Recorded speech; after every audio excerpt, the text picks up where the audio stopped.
क्रांतीवीर वसंतराव नारायणराव नाईक शिक्षण प्रसारक संस्था नाशिक संचलित माध्यमिक व उच्च माध्यमिक विद्यामंदिर धारणगाववीर तालुका निफाड जिल्हा नाशिक। इयत्ता 10वी विषय मराठी तू झालास मूक समाजाचा नायक ही कविता आज आपण अभ्यासणार आहोत।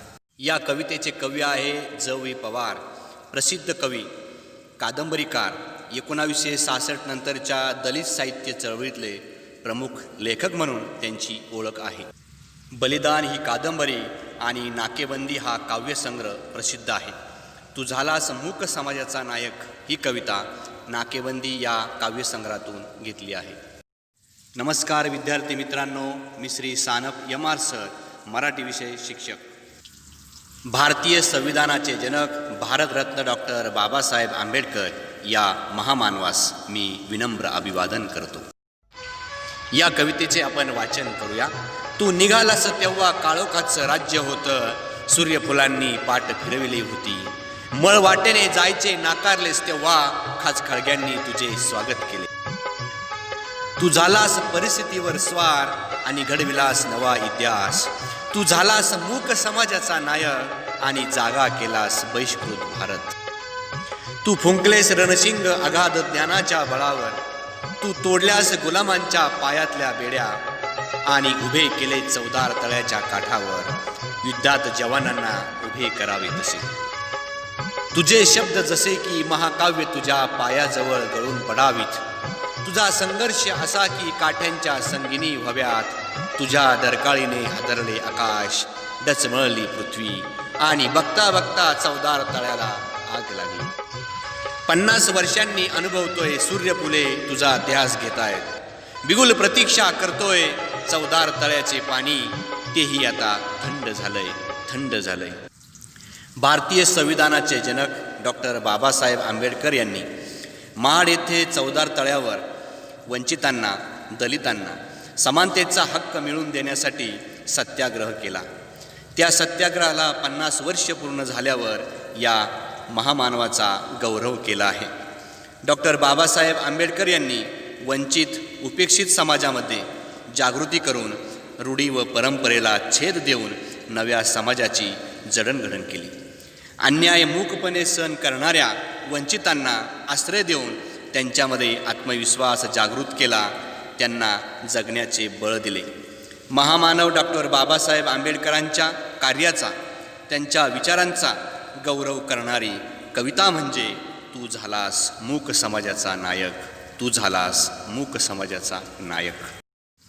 तू निघालास तेव्हा काळोखाचं राज्य होतं, सूर्यफुलांनी पाठ फिरविली होती, मळ वाटेने जायचे नाकारलेस तेव्हा खाचखळग्यांनी तुझे स्वागत केले। या काव्यपंक्तीमधील कठीण शब्दांचा अर्थ आपण पाहू। काळोखाचं राज्य म्हणजे दुःख, दैन्य, दारिद्र्य। मळवाट म्हणजे पारंपरिक रूढ मार्ग किंवा वाट। खाचखळगे म्हणजे खड्डे किंवा अडचणी। सूर्यफुले सुख समृद्धीचे प्रतीक, सूर्याच्या दिशेने कायम मुखे असणारी फुले। बाबासाहेब आंबेडकर यांच्या कार्याचा गौरव करताना कवी म्हणतात, हे महानायका, तू वंचित, पीडित, शोषित, उपेक्षित वर्गासाठी समानतेचा हक्क मिळवून देण्यासाठी लढा उभारायला निघाला तेव्हा काळोखाचं राज्य होतं, त्यांच्या वाट्याला अंधार, दुःख, दैन्य होते। अन्याय सहन करणारा, सामाजिक असमानता यांनी ग्रासलेला हा समाज होता। 50 वर्षापूर्वीच्या परिस्थितीचे वर्णन करताना कवी म्हणतात, सूर्याच्या तेज किरणांनी न्हायलेल्या उमेदीच्या, सुखाच्या सूर्यफुलांनी साथ दिली नाही। तू एकटा होतास तरी पण घाबरला नाही, मनात कसली भीती आली नाही। तू जुन्या व विषमतावादी, असमानता, भेदभाव, पारंपरिक मळवाटेने जायचे नाकार। हे महानायका, तुझ्या नवविचारांचा, जागृतीचा मार्ग खड्ड्यांनी भरलेला कठीण होता, खड्ड्यांनी म्हणजे संकटांनी तुझे स्वागत केले। या कवितेच्या पुढील काव्यपंक्ती, तू झालास परिस्थितीवर स्वार आणि घडविलास नवा इतिहास, तू झालास मूक समाजाचा नायक आणि जागा केलास उभा बहिष्कृत भारत। स्वार होणे म्हणजे मात करणे. बहिष्कृत भारत म्हणजे वंचित भारत. डॉक्टर बाबासाहेब आंबेडकरांच्या कार्याचे वर्णन करताना कवी म्हणतात, प्रतिकूल परिस्थितीची काळजी केली नाही, त्या दुःखमय जीवनावर तू मात केली. नवविचारांचा नवीन इतिहास घडवला. अन्याय सहन करणाऱ्या, दुःखमय जीवन जगणाऱ्या उपेक्षित लोकांचा तू नायक झालास. उपेक्षित, दुर्लक्षित असणाऱ्या समाजाला तू जागे केले. त्यांच्या जीवनामध्ये नवचैतन्य, नवप्रेरणा, नवीन आत्मविश्वास निर्माण केला. या कवितेच्या पुढील काव्यपंक्ती. तू फुंकलेस रणशिंग अगाध ज्ञानाच्या बळावर, तू तोडल्यास गुलामांच्या पायातल्या बेड्या आणि केलेस उभे चवदार तळ्याच्या काठावर, युद्धात जवानांना उभे करावे तसे. रणशिंग फुंकणे म्हणजे युद्धाच्या सुरुवातीला फुंकले जाते ते. अगाध म्हणजे अफाट ज्ञान. बेड्या तोडणे म्हणजे स्वतंत्र होणे. कवी म्हणतात, हे महामानवा, तुझ्यामध्ये असणाऱ्या अफाट ज्ञानाच्या बळावर तू या संग्रामाचे, लढ्याचे रणशिंग फुंकलेस. अन्यायाविरुद्ध लढा देण्यास तयार झालास. गुलामगिरी सहन करणाऱ्या बांधवांच्या पायातील गुलामीच्या बेड्या तू तोडल्या आहेस.